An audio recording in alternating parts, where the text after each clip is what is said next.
This video seeks to answer questions that I failed to address in my first video. Like, isn't Attack on Titan anti-fascist? Isn't it anti-racist? Isn't it anti-war? Isn't it pro-liberation? In short, no. Attack on Titan is none of these things, because Attack on Titan is still fascist.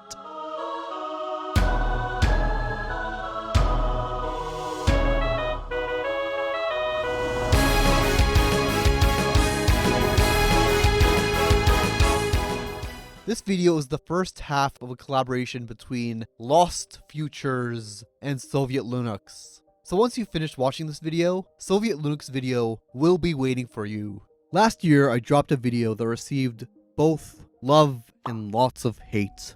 People got mad about the audio. People thought it was so bad that they said it was worse than a high school project. People got mad at the title, calling it deceiving. People got mad that I called the apartheid state of Israel, which is currently illegally occupying Palestine, a fake colonial state. And hundreds of people got mad that I dared to call Attack on Titan fascist, and that both Eren Yeager and Isayama are both childish fascists. Instead, many claimed that I lacked media literacy, that I didn't or couldn't grasp the anti-fascism of the story, that I couldn't understand the genius of Isayama, and that I could never wrap my mind around the very complex message that Attack on Titan served to offer, that I randomly stumbled onto Japanism, took the Jaegeras too seriously, and began to reach in order to bait people in and make them subscribe. So at last, I'm finally going to rest my case and take on all who challenged me over the last year. In this video, I'm going to prove that Attack on Titan isn't just fascist, but anti-Semitic, racist, and that it actively promotes Doomerism.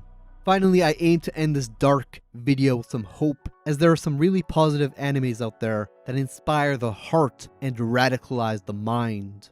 Before we move on to the first part, don't forget to subscribe and hit the bell. The aim is to hit 3K by the end of the year, so I don't know, can you make it happen? But if you don't mind, throw me a comment about your thoughts on Attack on Titan and your take on the story. Finally, share this around to those who love Attack on Titan and those who hate it. Trust me, it helps a ton.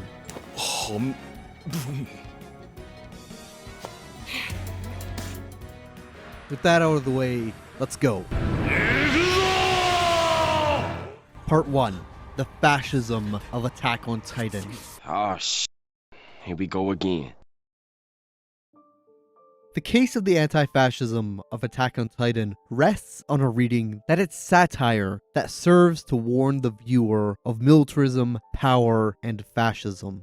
It's a compelling argument if you ignore how the fascist and militarist subtext is used. If you're looking at Attack on Titan with rose-tinted glasses and actually trust Isayama. And if you don't understand how anti-fascist stories are supposed to work, every month or so, I receive the same comment that proclaims that Attack on Titan is anti-fascist and criticizes my media literacy. Yet, I never see Eren and the gang organizing. I never see them helping the people who are suffering from the military's rule. The poor, the starving, the people crushed by the hierarchical systems the elites of society created so that there's an eternal harmony within the walls. These people are legit introduced once and tossed into oblivion, eternally forgotten by Isayama. I never see them fighting the structures of power, and rather all these military characters are 100% fine when they pull a coup d'etat which does nothing but replace a puppet king with a puppet queen and gives the military supreme power. Nothing fundamentally changes, and this liberal take is exactly why the Jaegeras rise, because liberalism cannot fight fascism. You might then throw the argument that Armin, Mikasa, and the gang do clash with the Jaegeras and kill Floch, but it isn't to save the people or pull a revolution to liberate the island or the world, but so the gang can chase after Eren and kill him. The main characters, the so-called good guys, abandon the people and let fascism rot the hearts, the minds, and the future of the island. All while the leader of the fascist movement takes action into his own hand as he has his own final solution to save the island and its people. In hearing this, I'm predicting that some of you will claim that this wasn't the message Ishiyama aimed to tell. But never in the entire story is the military rule ever actually challenged by revolutionary forces, and oddly enough, the only dissenting force Ishiyama showcases are the Eldian restorationalists.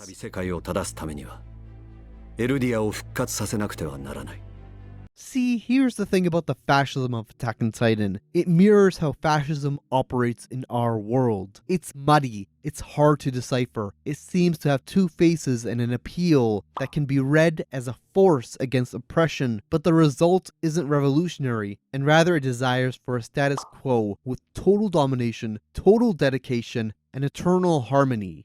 The fascism in Attack on Titan is tough to pin down because it's actually a mixture of Western and Japanese fascism. This is evident in Ishiyama's obsession with Germanic, or to be more blunt, Nazi symbolism, while on the other hand he mixes in Japanese fascist symbolism by having the main political dissenting force in fascist Marley be the Eldian restorationalists, who aren't anti-fascist because they want to restore the monarchy and Eldian might. They are very much fascists, or to be more accurate, Japanists. 間違いない。王が壁の中に持ち去った始祖の巨人。これさえ手にすれば他の巨人すべてを支配し、マーレを打ち滅ぼすことができる。戦おう。我々エルディアの民のために大陸に踏みとどまった真の王家に始祖の巨人をお納めするのだ。同志諸君よ、マーレを打倒し、エルディアの誇りを取り戻すのだ。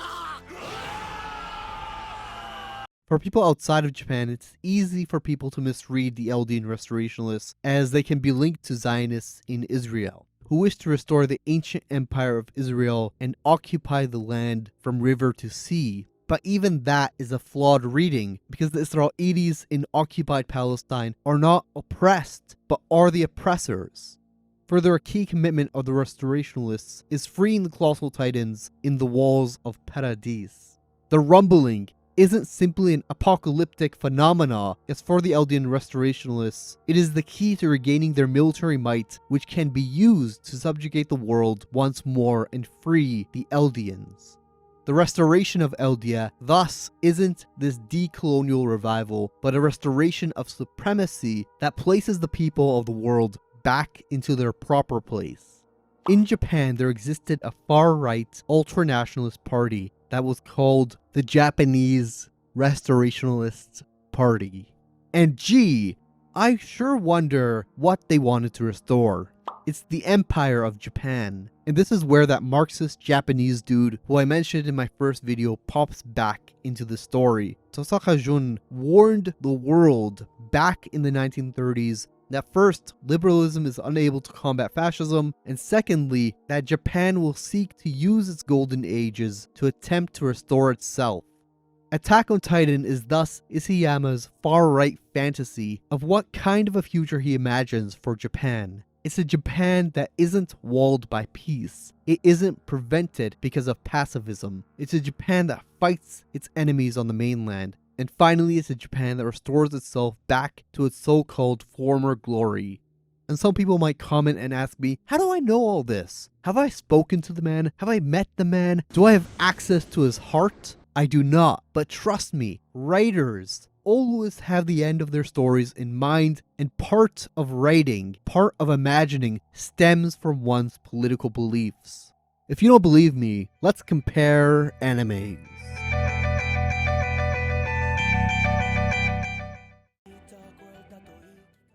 If you ever watched the anime Vinland Saga, you'll notice how similar young Thorfinn is to Eren. It's almost like Ishiyama stole Thorfinn's revenge story, but twisted it, and his raider's touch made it corrupt. Because Makoto Yukimura is motivated politically by something much more wholesome and complex. 遥かな西、海の向こうにヴィンランドという名の土地がある。そこは暖かく豊かで、奴隷商人も戦の炎も届かぬ遠い地だ。どうだ、いつか俺たちと一緒にその地で暮らさないか。フィンランド。 In the third episode, after Thorfinn loses his father, he mirrors Idun as he stands on the edge of his father's longboat in a cold, dark night, and he vows to kill Ashilad for what he's done. よくも父上を殺したな。お前も殺してやる。絶対に殺してやる。ぶっ殺してやるぞ。なんてめ殺してやあいつらこの世から。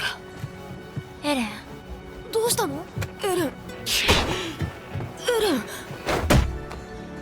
駆逐してやる。この世から一匹残らず。Unlike Idun, Thorfinn actually grows, and the story is rooted in the idea that Thorfinn has no enemies. It's rooted in the ideas of liberation, atonement, and redemption. And thus Yukimara, in the Farmland arc, forces Thorfinn to look those who he murdered into their eyes. He forces Thorfinn to carry those who he has killed, and further he haunts Thorfinn every night because Thorfinn can never escape from what he's done, and rather he has to live and atone for his sins. ように現れて俺を責め苛むんだ。なぜ殺した？父を殺されあんなにも怒り恨んだお前がなぜ何人もの父や兄息子を殺したんだって。俺はこの人たちに償いをしなければいけない。この人たちが安らかに眠れるところへ連れて行ってあげなければ。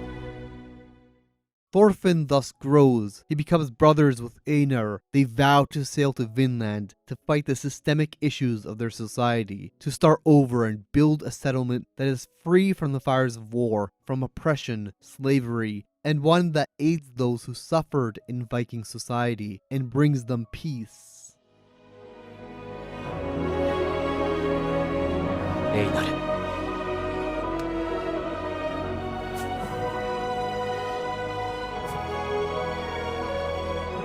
兄弟一緒に来い。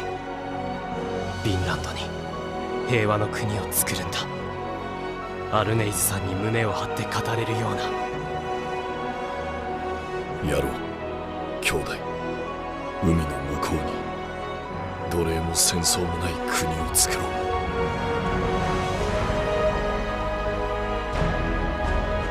On the other hand, Idun doesn't ever change. In episode 1, he vows to kill all Titans. He becomes a loyal dog for the military. Woof woof, woof woof, I am Idun, woof woof, woof woof.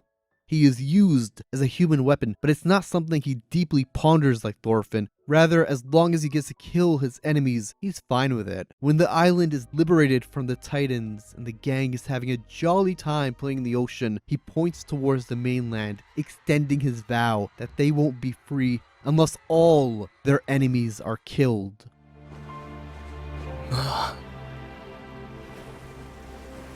向こうにいる敵全部殺せば俺たち自由になれるのか? And when we reach his final solution where he mass murders the world and proclaims he's achieved true freedom, これが自由だ. Finally, unlike Thorfinn, who is tormented by the dead, by his father, Idun is congratulated by Armin. He is thanked and praised for mass murdering the people of the world for the sake of his friends. This is extra messed up, because imagine those who opposed Hitler thanking him in the end for the Holocaust. And I bet the far-right anti-Semites at the time did. This begs to ask, what are Isayama's political beliefs? What is the thesis of Attack on Titan? Unlike Yukimura's Vinland Saga, which is clearly anti-war, pro-liberation, and imaginative, Attack on Titan reads like a child trying to put together an exciting tale of an angry boy trying to defeat his enemies. An angry boy who never questions war, who never looks at those who he has killed or hurt, who is never tormented that the Titans he's been killing were innocent human beings. And rather, Eren seeks war and destruction. This single line from Vinland Saga completely deconstructs Attack on Titan's message of the endless enemy and the need to continuously fight. It's where Thor's, father of Thorfinn, tells his son, 言っただろう。お前には敵などいない。誰にも敵などいないんだ。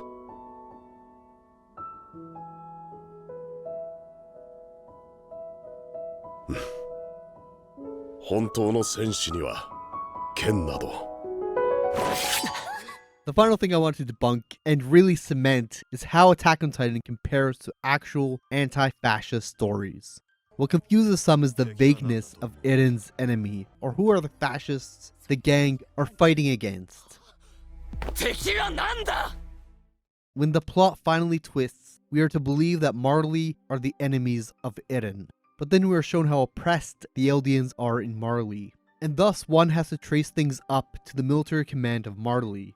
But what's odd is that they are puppets, and the true leaders of Marley are Eldians, who are manipulating things in the shadows. To some, this is the root of the fascism of Attack on Titan, and thus Eren's fight is just as he's fighting against fascists, but Eren and the Jaegerists are simultaneously fascist. Thus it becomes one fascist group fighting another for world supremacy.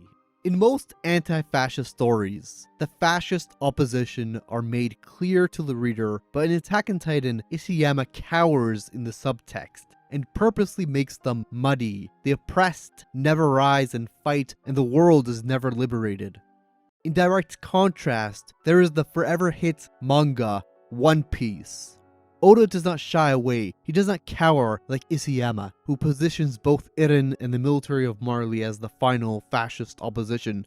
Oda clearly shows how fascist the world government is, how the elites operate, how they oppress and leech off the world, how they force their slaves into labor, how they desire complete harmony, how they suppress history and attempt to erase any opposition by tossing them into oblivion. Luffy, the Straw Hats, and the Revolutionary Army are clear oppositions to that fascism. They don't fight because there are nameless enemies, but because they can hear the cries of the oppressed. Luffy and his father Dragon do not fight alone though, rather they seek alliances with the oppressed and fight with them. After every Luffy fight, there is further a party and a brief sigh of liberation before the storm. Luffy is radical and makes those oppressed by the world government smile. He gives them hope and the ability to dream. He is the embodiment of freedom and thus the world government's biggest threat. Unlike Eren, who seeks a childish notion of freedom, a freedom from enemies and walls, Luffy has attained a truer freedom because he himself is freedom.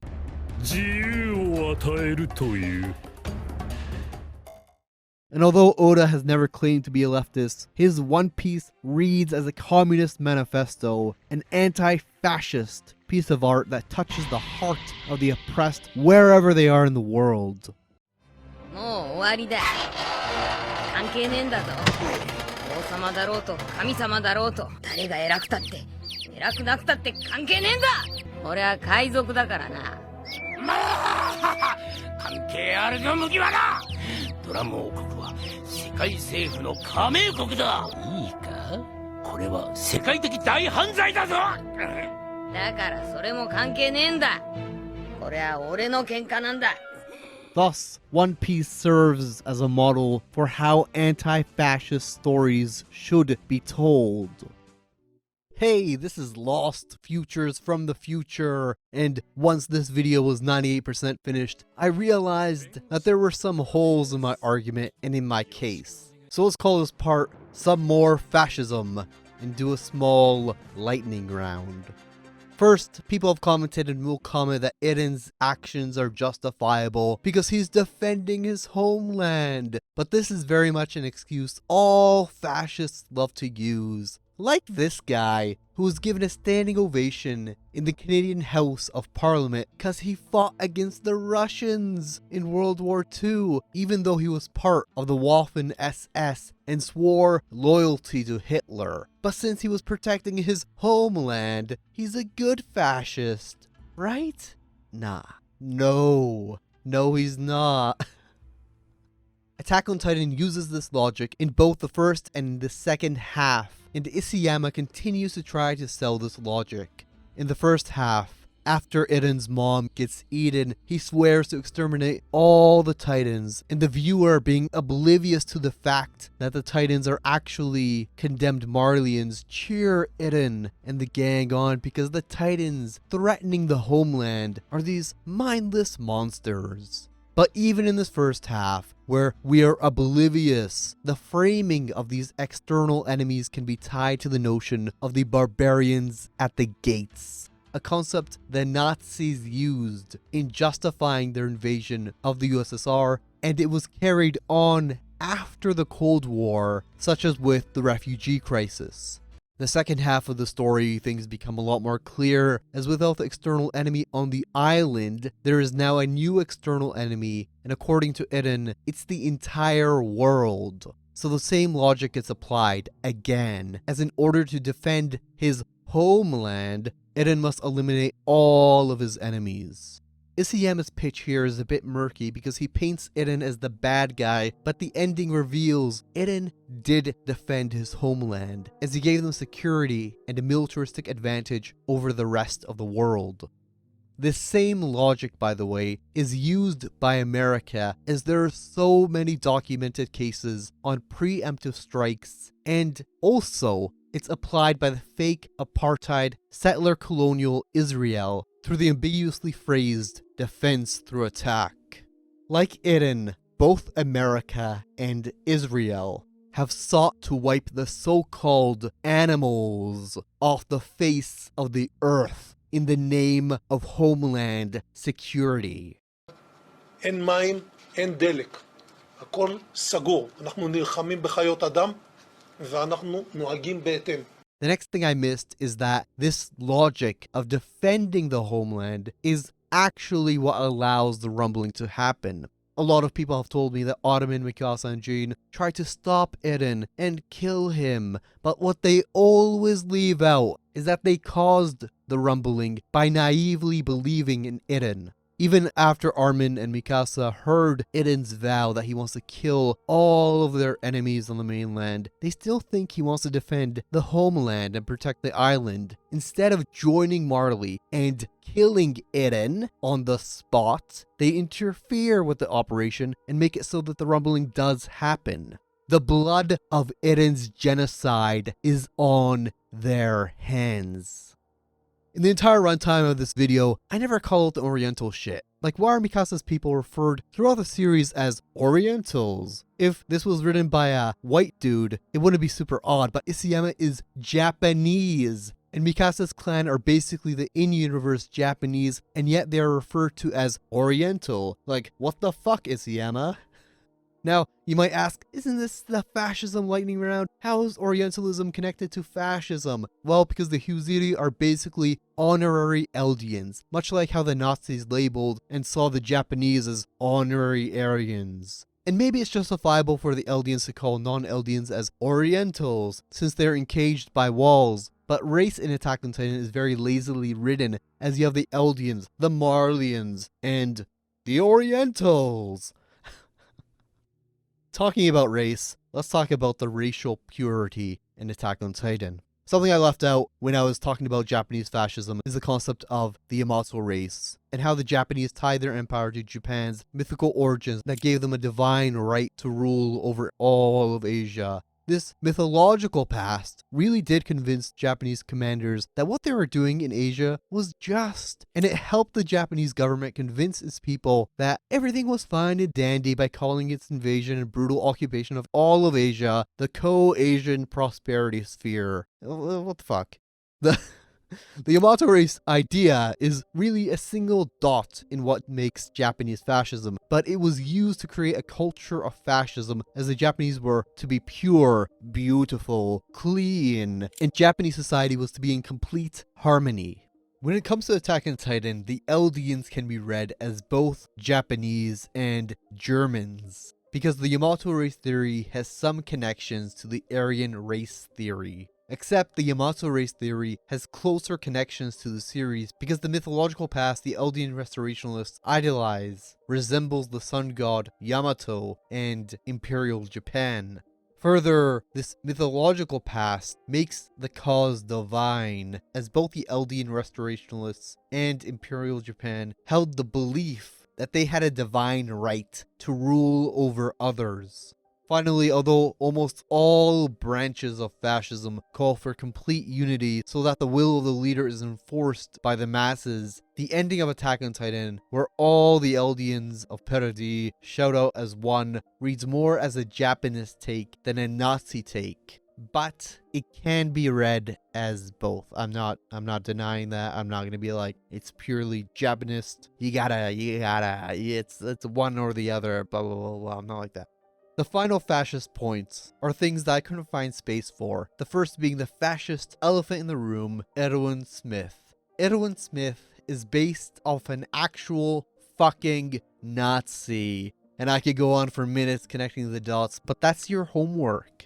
And finally, the fascist worshippers of Isayama, the attack on ending community, who are these people who make these bizarre and wild theories. Like in one they claim Attack on Titan is spreading the message of Christianity and Eren is Jesus who will be resurrected, but not in the ending, but in real life. Eren Yeager is gonna come back to life in our world and grace us with his presence and spread the message of Christ and tell you to love Jesus. You gotta love Jesus.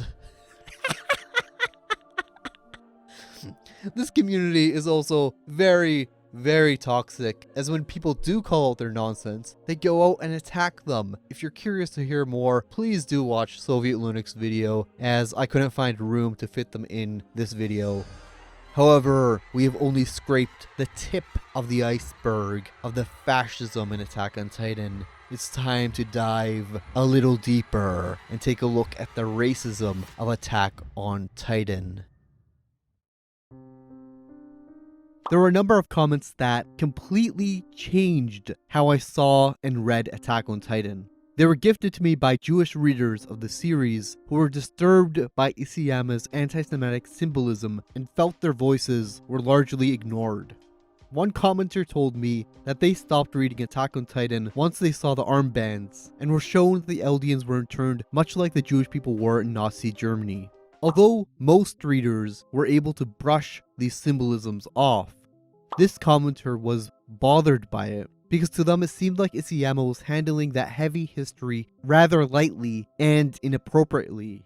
Then there was this comment by Mr. Lasagna who found Attack on Titan insidious. However, the singular aspect is in truth the surface of what truly lies underneath. First, although in the first part of this video I boldly state that the Eldians are more like the Japanese, there's undeniable evidence that links them to Jewish people and Nazi propaganda. First, Nazis spread the fake lie that Jewish people were these terrible monsters and preyed upon the already existing anti-Semitism. This already existing anti-Semitism spread myths and horror stories that Jewish people were not only monsters, but that they ate Christians. This ritual was called a blood libel. Thus, Attack on Titan uses two things from Nazi propaganda. The first is blood. As the Ymir's flashback showcases, it was Eldian lineage that gave all the Eldians the power to transform into Titans. This is made most apparent by Willy Tybur, who curses his blood and shows a genuine hatred of it and his own people. Willy Tybur is akin to a self-loathing Jewish person. The second is that Isayama showcases that originally these Titan powers were spread to Ymir's children through a blood libel ritual where her own children ate her and thus inherited the Titan powers. ユミルの体をすべて食い尽くせマリアローゼ、シーナ、娘たちよ、子を産み増やし続けよ。ユミルの血を絶やしてはならぬ。 However, Isayama uses more Nazi propaganda that pushes things even further. The first is that Marley is actually ruled by Eldians in the shadows, which mirrors the propaganda that Jewish people rule the world.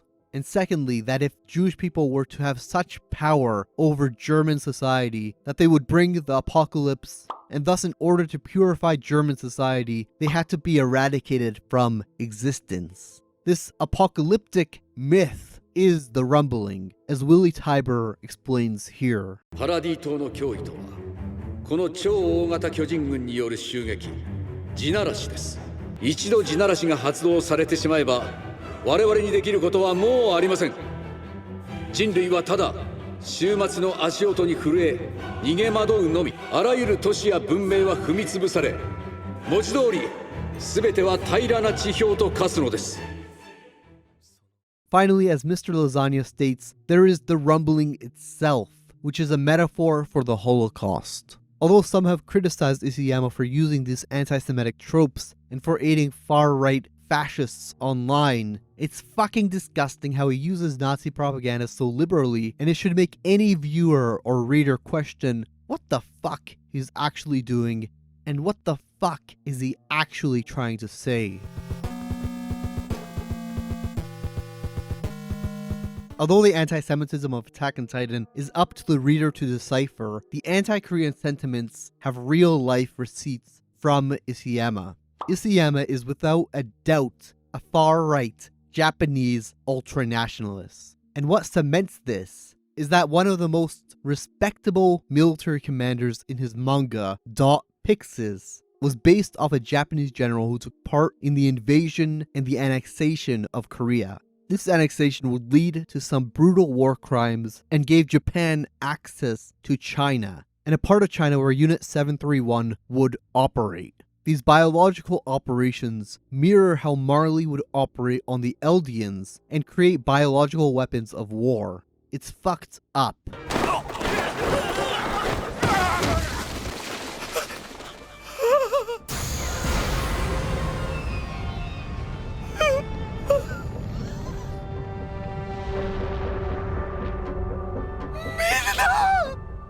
Isayama's admiration for this general makes it plausible that this tweet that undermines Japanese imperialism and tries to whitewash history stemmed from his mind.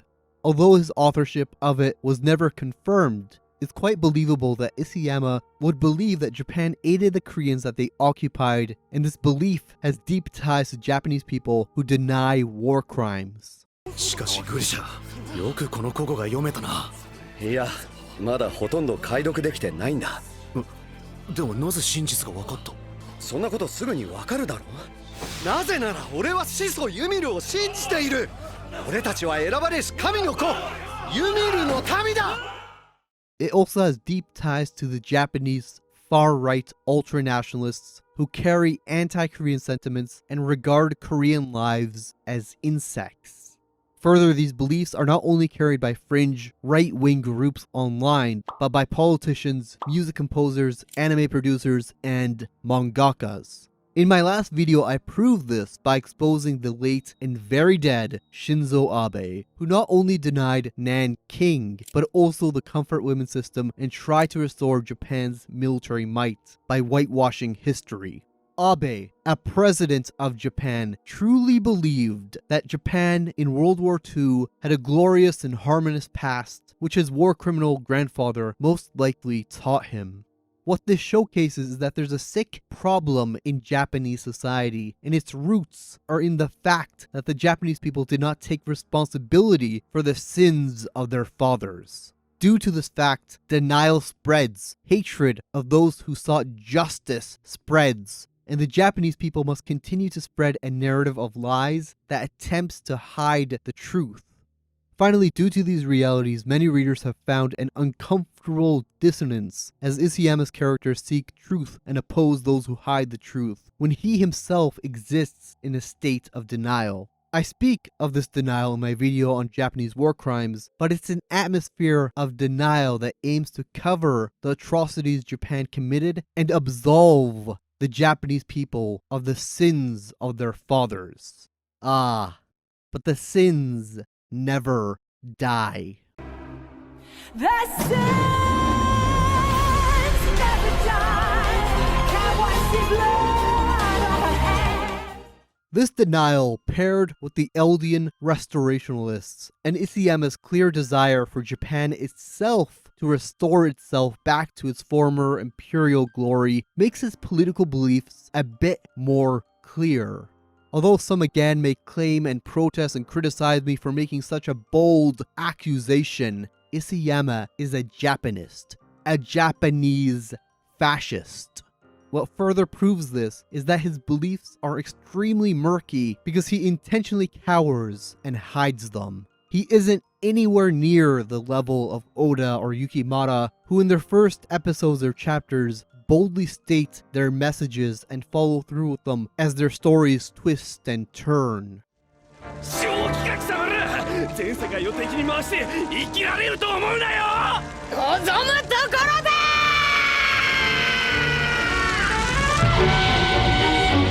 This, however, is only the middle of the iceberg of the fascism of Attack on Titan. So let's dive deeper into the dark, harrowing depths. Part 3, the Doomerism of Attack on Titan.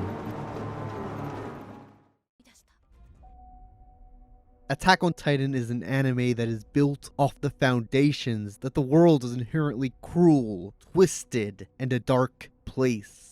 It's an idea that seems to snuff out the very idea of hope out of its essence. And instead the story commits to the idea of the cruelty of the world until its very last moments. It snuffs out the potential for alternatives, for lost futures and dreams. Rather, Attack on Titan sticks to realism and the unimaginative. Even when the story revolves around magical powers that allow Eldians to shift and turn into Titans. This Doomerism, this lack of a future, this lack of dreams and hopes, is the final nail in the coffin of the fascism of Attack on Titan. Unlike most animes such as Fullmetal Alchemist, Vinland Saga, One Piece, and even Berserk, the characters of Attack on Titan seem to be boxed into a reality of a cruel world where humanity is soaked in an atmosphere of doomerism. Either they fight or they die. There is no alternative. Although one can argue that the first half of Attack on Titan promotes hope as Eren and the gang fight Titans and Marleyan invaders to attain freedom from being imprisoned in walls, it is still riddled with realism, and it's important to consider who exactly attained freedom. Politically, there seems to be no alternative to a military rule with a puppet queen, as according to Isayama, the military is just, and military might and unity seems to be the top priority. It's a very liberal political solution that was probably borrowed from the ending of Fullmetal Alchemist. But the flaw in this resolution of this first half is that the hierarchical system that was in place never changes, and the poor, the people suffering, and the people who are crushed by society never attain liberation. Rather, they are forgotten, and their presence haunts the story because Eren, Mikasa, and Armin, and even Levi, who grew up in poverty, never fight for them. They never give them hope for a better world. 力さえありゃいいんだよ。少なくとも妹みてえな最後を迎えることはねえだろうからな。 This key flaw in world building is what sets apart Attack on Titan from Vinland Saga and One Piece. As for Yukimura and Oda, the poor, the people suffering, the enslaved, and even people who are erased from the world, the dead, are placed in the center of their stories. Oda and Yukimura are thus very conscious about the oppressed because their stories seek liberation and are anti-fascist. They seek the unreal, what many may consider idealistic, and carry a revolutionary optimism. The second half of Attack on Titan bleeds that glimpse of hope and it arguably begins once Eren points across the ocean. I've heard countless debates about how there are only two options, fight or die, and that Armin is way too idealistic of forming an alliance and seeking peace. But the option of peace is never actually explored. Rather, Isayama continues to push the narrative that there are no alternatives. 見れば俺たちは巨人に化ける怪物だ。そこに誤解はないだろう。でも仲良くなれたマーレ人もいる。何人だ？ Briefly, let's compare Attack on Titan's method of creating alliances to One Piece. Paradis is only able to cement a singular alliance because of their history with the Ackerman clan, but it's not what it seems, as they are only allying with Paradis for the island's natural resources. The gang doesn't travel the world and meet with different nations explaining that the threat of the rumbling is a boogeyman created by Marley, and that they too have been invaded and oppressed by Marley. Rather, what we are given is a singular panel of a conference where the world deems all Eldians as a threat, and this cements in Eren's mind that there is no alternative, and the only way to attain world peace and liberation is mass murder. The process of creating alliances was probably scrapped by Isayama for three key reasons. The first being he was running out of time and wanted to get to the final saga. Secondly, Isayama always wanted war and always wanted to draw the rumbling. And third, it paints the illusion that the rumbling was inevitable. Oda's One Piece is a testament, as arguably its entire run is a masterful design of building alliances with the oppressed and fighting the fascist world government. 大したことじゃねえ。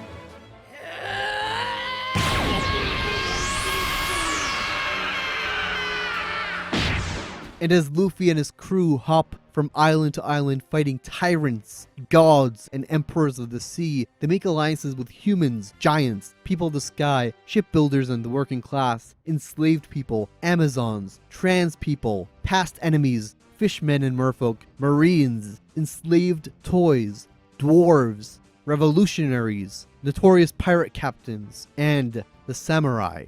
With these people by his side, Monkey D. Luffy may do the impossible and topple the world government. Although this massive alliance may seem unrealistic, Oda is almost urging leftists that the path towards liberation is one where the oppressed band together and fight. At the end of Attack on Titan, readers are served two options. Either they go with Zeke's plan, which is total eugenics, or Eren's, the mass murder of the world. There is never an Alphonse Elric moment that gives the reader hope for an alternative, even with Eren's godlike powers that allow him to manipulate the past and people's memories.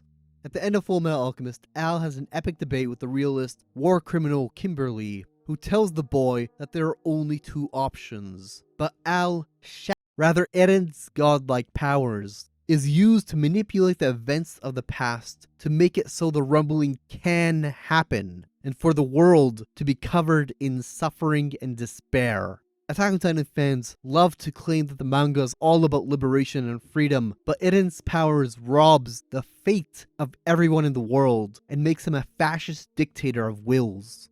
The world is forced to bend to the will of God Eren, and his powers resemble one of a raider. Finally, the very ending seeps the hope within the world dry as the fascists win and the populace is placed in a state of doomerism and despair. They are forced to align with the fascist victory and the restoration of Japan. Eldia. Now, some readers seemed to enjoy this gritty reality and the fact that the story doesn't have a happily ever ending, but with a fascist fantasy as the world once again dips into endless war.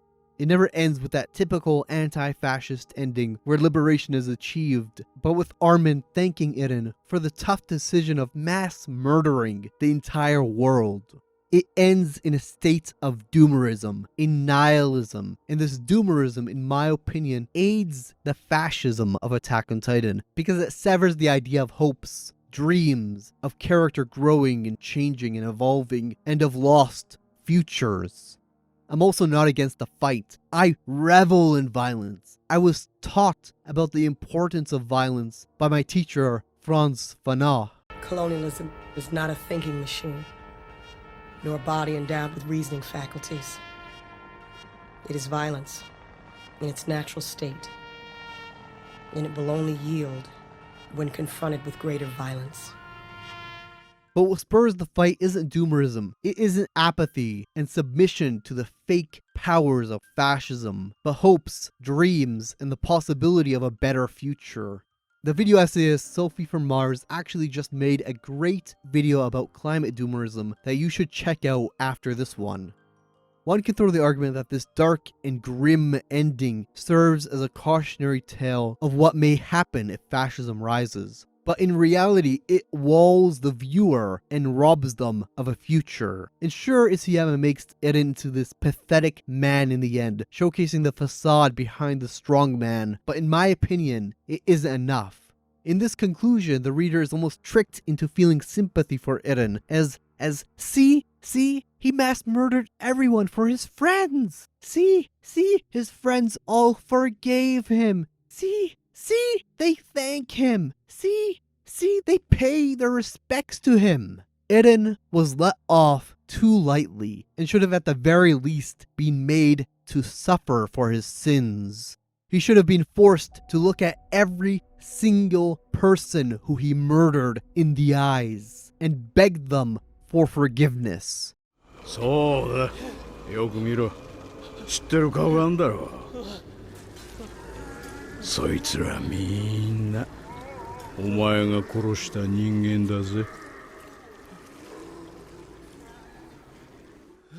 He should have even in death been made to carry the weight of his crimes and sins. Let's head back to the surface, as the darkness of Attack on Titan is quite suffocating, and take a look at some animes that not only counter this doomerism, but the fascism, and provide the viewer with revolutionary hope that even in the darkest of pits, the red light of communism shines. Part 4. The Animes of Hope. If you've made it this far, you may feel the need to criticize me for enjoying positive and idealistic animes, but you're dead wrong.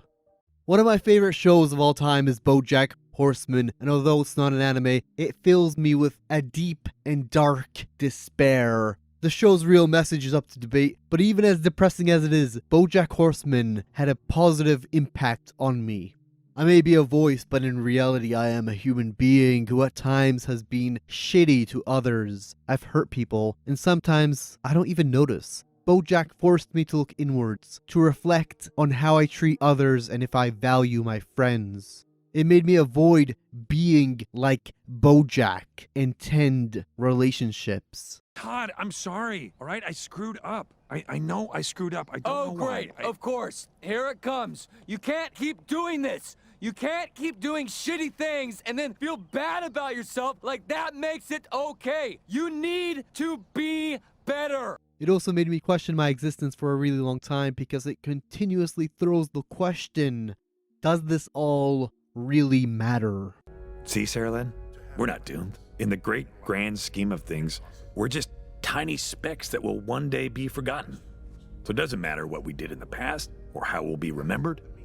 The only thing that matters is right now. This moment. This one spectacular moment we are sharing together.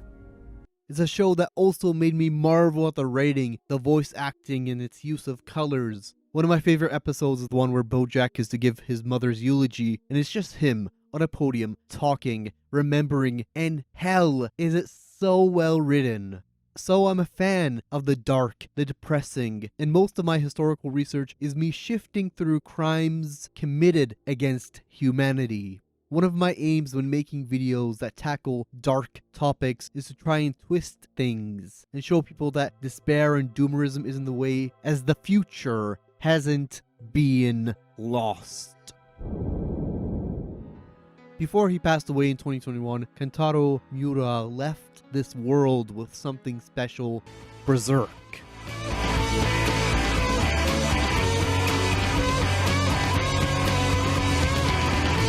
Berserk is a manga that lives and thrives off darkness. It follows the story of Guts, who was once a boy who was taken in by an abusive adopted father and was trained to fight in the battlefield.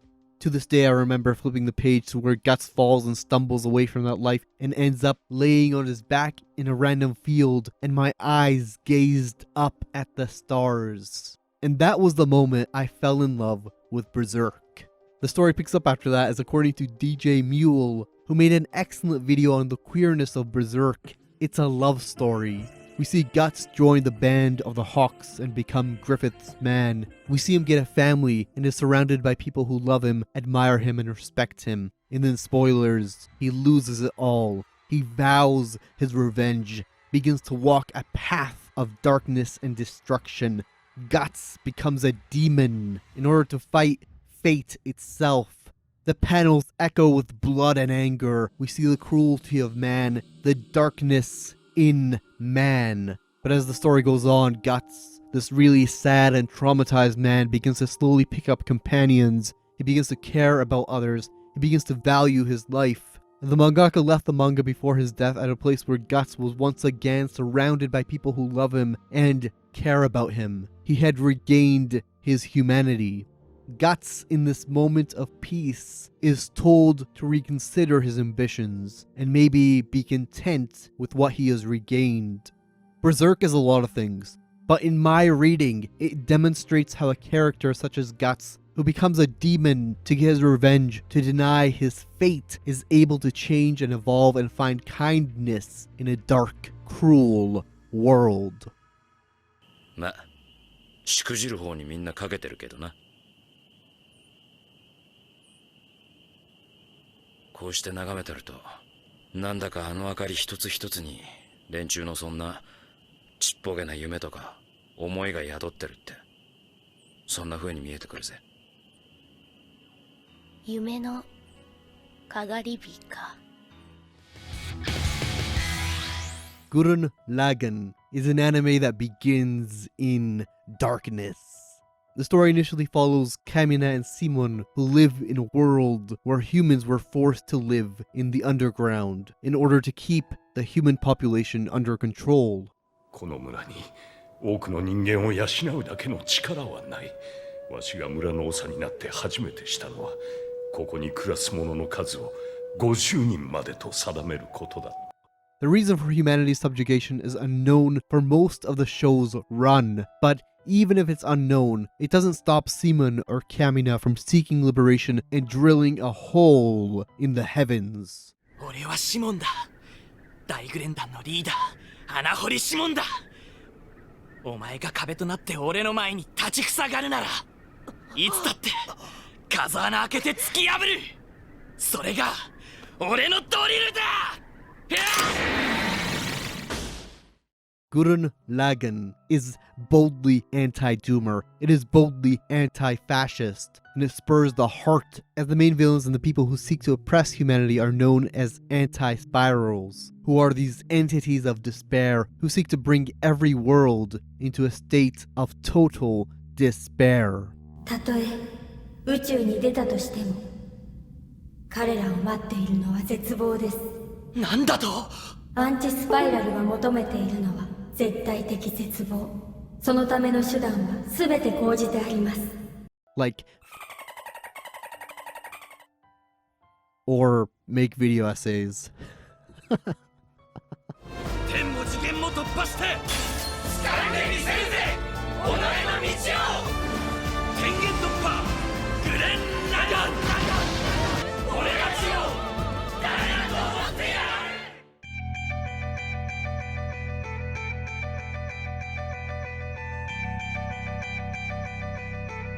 Vinland Saga follows the story of a young, angry Viking boy who follows a bunch of pirates into the battlefield to avenge his father.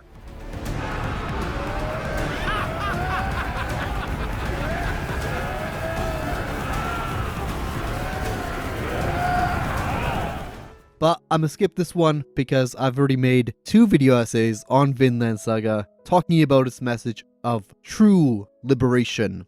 So go and watch them. They're linked in the description. 逃げてどこまでも逃げて海の彼方まで逃げ切ったら、そこには何があるのかしら。きっと何もないわね。どこまで行ってもここと同じ戦と奴隷商人がいるだけ。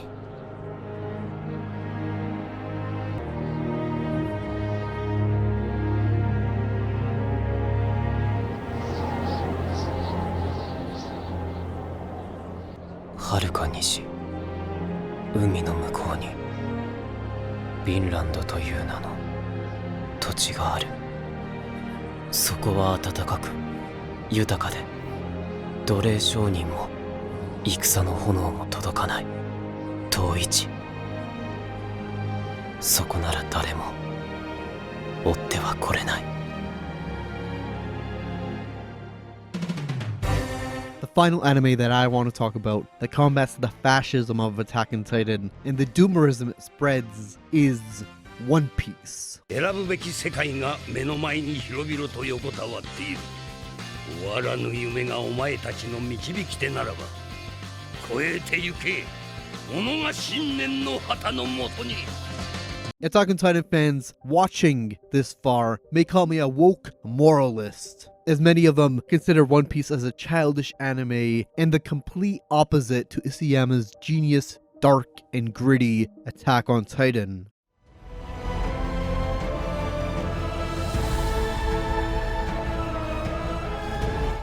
And although throughout this video and in each part I spoke about One Piece, it isn't enough. One Piece follows the story of a cheerful, happy, carefree, goofy, and yet determined Monkey D. Luffy. そのために戦って死ぬんなら別にいい。 A man who is told over and over and over and over again that his dream to become the Pirate King is impossible.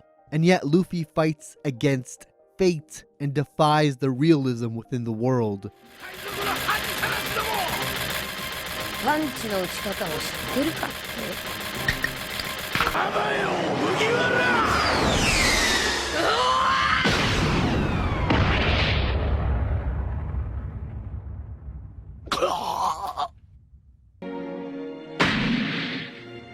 人の夢は終わらねえ。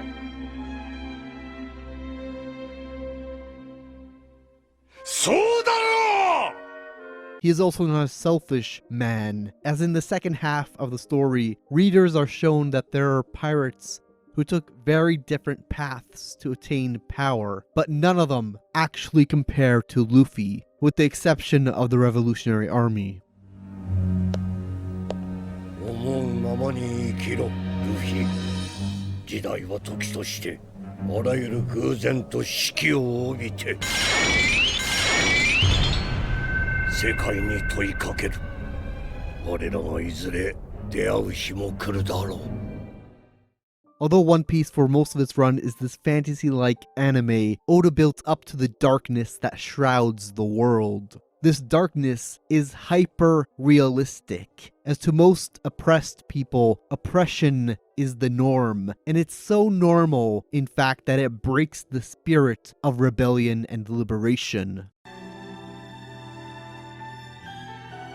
俺は息が詰まりそうだ。血を恨め。お前たちは操られるだけのゴミとして生まれたんだ。お前ら人間と俺とは違う。 Oda shows that the world government has total domination over the people of the world and history. 確かに世界を脅かす。だがそれ以上に歴史とともに呼び起こされるその王国の存在と思想こそがお前たち世界政府にとっての脅威なのではないか。 That they rule with fear and intimidation, that they consider the people that they rule as insects who have little to no value in living. These fascist ideas that stem from the world government are then taught and drilled into those who enforce their ideology and maintain world harmony, the Marines. 赤月中将の船からです。バカ野郎。やるんなら徹底的にだ。万が一あの船に学者が一人でも潜んでいたら今回の犠牲の全てが無駄になる。悪は可能性から根絶やしにせねばならん。 Thus, defying the world government is quite literally like defying the gods. ある土地では D の一族をこう呼ぶ者たちもいる。神の天敵。 However, later in the story, we learn that before Luffy came into being, two pirates almost turned the world upside down. The first is one readers have little information on, but his name was Rox D. Zebek, a pirate who wanted to be the king of the world. But the second was the pirate king himself, Gol D. Roger. And Roger's will was such a threat to the world government that they attempted to eradicate his bloodline. But as his rival states, even if the bloodline is severed, the will of Roger, the will of D, will always get passed on. 血縁を立てど、あいつらの炎が消えることはねえ。 Further, the One Piece isn't simply a treasure, but rather a revolutionary device that may usher in world revolution, as the world government fears its discovery. あの宝を誰かが見つけたとき、世界はひっくり返るのさ。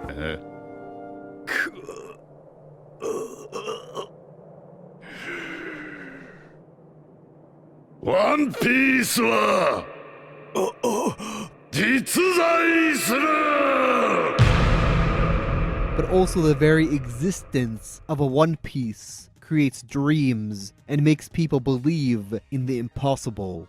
And that's why Roger's last words created the great age of piracy. 残り数秒わずかに灯った命の火を奴は世界へ広がる豪華に変えた。 This is where Monkey D. Luffy swings back into the story. Like Roger, Luffy doesn't fear, and it's this lack of fear that allows him to challenge clowns, warlords, gods, emperors of the sea, and the world government. However, Luffy doesn't simply challenge these powerful figures on a whim, but rather, and unlike Eren, he's able to hear the cries of the oppressed. ずっと聞き流してきたんですかい。この怒りに満ちた悲鳴を。彼らは泣いてんじゃねえよ。怒ってんだよ。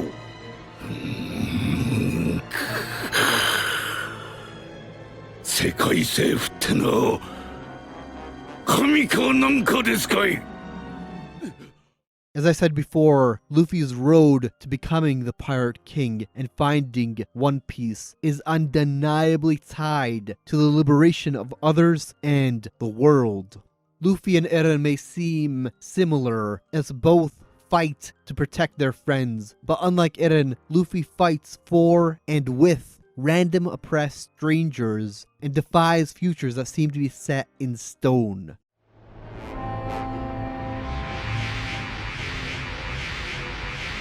生きてんだから無限にあんだろ。 Although Hassan Abi calls Luffy a terrorist, he's more like a revolutionary who is also a pirate who goes out of his way to wage war on the world government and is the natural enemy of the gods. He is the warrior of liberation, the embodiment of freedom and hope. He's a man who brings smiles and defies common sense.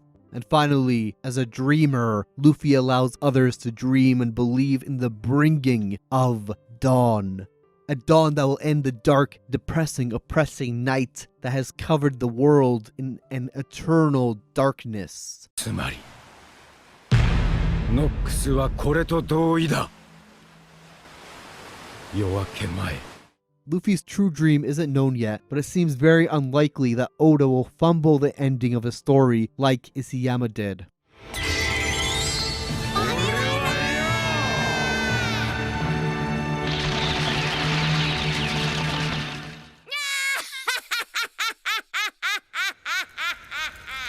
And thus One Piece isn't a silly anime of an unserious main character, but rather it's a dark anime that is purposely lit up by Monkey D. Luffy.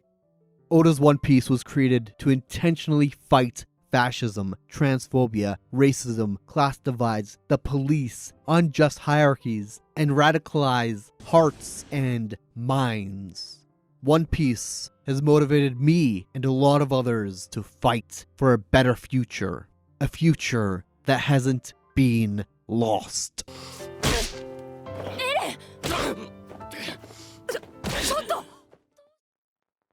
Attack on Titan is a messy bundle of contradictions. People claim it's anti-militarism, as it shows how soldiers are used as pawns by the elites, and yet the only political solution it provides is an authoritarian military rule. People claim it's anti-war as it showcases the horrors of war, the human costs, and doesn't glorify war, and yet the main characters are all child soldiers, and the final resolution isn't peace or cooperation, but a so-called war to end all wars. People claim it's pro-liberation and a story of people simply fighting for freedom, and yet the cost of such freedom and liberation is mass murder, genocide, and the theft of other people's liberation. People claim it's pro-truth, as Eren and the gang fight those who cover and hide the true history of the world, and yet the author himself is a Japanese war crimes denialist. People claim it's a cautionary tale where both sides are evil, and yet one side clearly wins, and is given a dedicated final ending moment. People claim it's anti-fascist, and I get it. Having people call your favorite anime fascist is cringe, and it gives it a bad rep.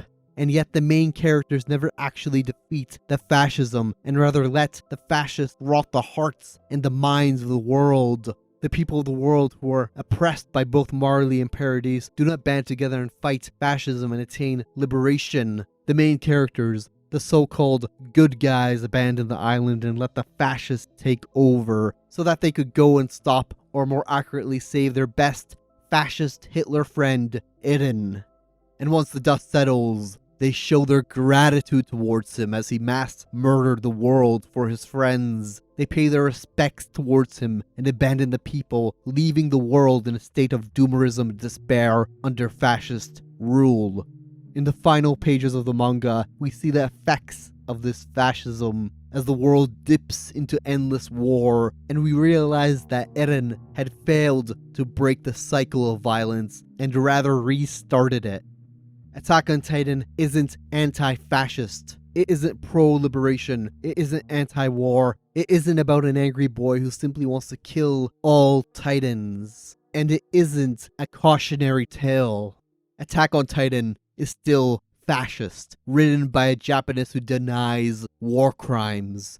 It's also deeply anti-Semitic, as it spits on the face of Jewish readers who at this point are sick and tired of the anti-Semitism that surrounds them. And it's very much an edgy story that promotes Doomerism and nihilism. If there's something I want you to take away from this long video essay, a call to action, it's this. Anyone can fall for fascist propaganda. Anyone can watch Attack on Titan and claim that they have better media literacy skills than me. But a lot of those who hold themselves proudly as media literate savvy people tend to have rose-tinted glasses towards the series and cover their eyes when they come face to face with Isayama's uncomfortable uses of anti-Semitism, Nazi symbolism, and Japanese symbols. My call to action for you, the viewers, to go back and question everything. Don't trust Isayama. Don't trust the people out there claiming that there isn't a shred of fascism. And if you see what I see, spread the message. Finally, seek animes that give you hope, that inspire you to fight for a better future, and animes that pull you out of the crushing doomerism that surrounds us all. If you're feeling down, if you're getting crushed by that doomerism, if you've given into despair, into the eternal nihilism, I'm here to say that the future hasn't been lost. For I believe in lost futures, and the radical idea that anything man can imagine is a possibility in our reality. The future isn't lost, and I raise and I wave the pirate flag. for it's a flag of conviction, a flag of the impossible to rally and inspire you to join the fight. Don't fight like Hitler, God, Eren, for a selfish future. Rather pick up the flag and join me in a fight for a hopeful and bright future. A future where the oppressed of the world are liberated, and one where France doesn't exist. That's the kind of future I desire. こいつはな、不可能をものともしねえ信念の象徴だ。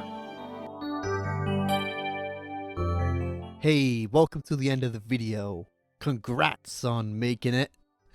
If you enjoyed what you watched and you want to see more, make sure you subscribe. And I kind of invested in a $300 mic, so if you care to help out, there's the Patreon. I'm giving you a choice though, as I did put in a solid 3 months into making this, and although I love making these videos, I would love to receive compensation for my work. But please do think about the amount of work I put into making them. As I said at the start of this video was created in collaboration with Soviet Linux, who has the second half waiting for you, so go and watch it. It's really good. I don't know what you're doing here. This is the outro.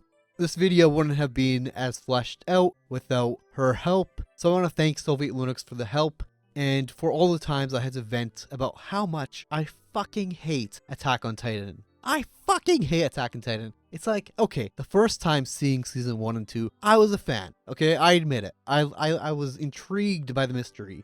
But knowing the plot twists, rewatching it, it's so fucked up. Eren freaking mass murdered his town. He ordered his stepmom to eat his mom so he would be motivated to become a mass murderer. Like, what the fuck, dude? What is going on here? Anyways, enough. This is the outro, the place where we chill and listen to Super Mario 64 music. And so enjoy the waves and look at that ship. We look down at the water and reflect. In my War Crimes video, I promised this video would be fun, and at first it was fun. I started by shitting on Eren, making fun of how he punches himself. Or how no one kills him for being so annoying. But I had a year to think and reflect, and so I thought I'd take things a bit more seriously. Video transformed after that, and so I'm so sorry for breaking my promise. Though, I don't know, the video does end on a hopeful note, and part 4 was fun to make, it was fun to record, it was fun to edit. I had a blast making part 4 because it had nothing to do with Attack on Titan. It was like legit full-on BoJack Horseman, Berserk, Gurren Lagann, One Piece, you know, the good shows, not like this terrible show. Is that all? Is the script done? Can we get out of here? Can we start working on the next video? Can I stop doing this? What's the next video? The next video is a video that I've been delaying to make for over a year, and it's called What is a Muslim? Queerness and Islam. I know it's a hard pivot away from the anime stuff, but I think it's a video that has to be made with everything that went down in Canada around the parental rights protests. So look forward to that. Next anime video, probably Chainsaw Man or Castlevania. I don't know yet. We don't. Yeah, I'm called Lost Futures. There's a reason why I'm called Lost Futures. It's because, you know, I'm completely lost. You know, I don't know what's going on. You know, I don't know where I am. I don't know what I'm doing. I don't know what's going on. You know, that's Lost Futures brand. Okay, we're at the end. If you made it this far, comment and let me know that you know my secret. That you know that I hate Attack on Titan. That I somehow made 2 one-hour videos about this stupid freaking anime. About an angry boy who wants to kill Titans and exterminate them, but then he ends up being a freaking Titan and he's like, what the fuck do I do? Do I fucking kill all the Titans? But I'm a Titan, but does that mean that I have to, you know, end myself? No, because...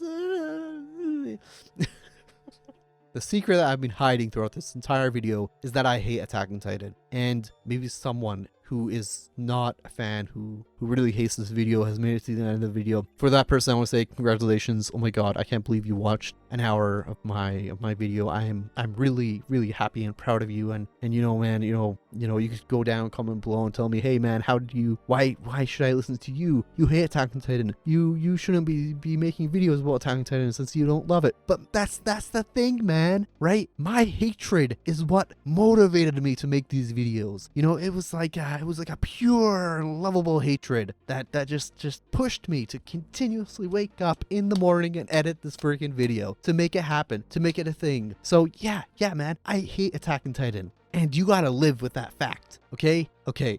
I do hope this video was enjoyable. I hope it was worth your time. I hope it was informative. I hope the audio sounded good. This is a new mic. It should sound good. It should sound crisp and nice and beautiful. My voice should sound like music in your ears. And oh my god, would I hate it if somebody down below commented, hey man, your audio is shit. I watched this video to the very end, and even with that new mic, your audio is terrible. It's not clean. The weeks that you spent editing this audio and cleaning it and making sure it sounds good were worthless. Oh man, I'd be so angry. I'd be so mad. I'd be so mad. So like, don't do that. Tell me it's nice, okay? Okay, peace. Bye bye. Attack on Titan? Never heard of it. One Piece is better. The dark, depressing.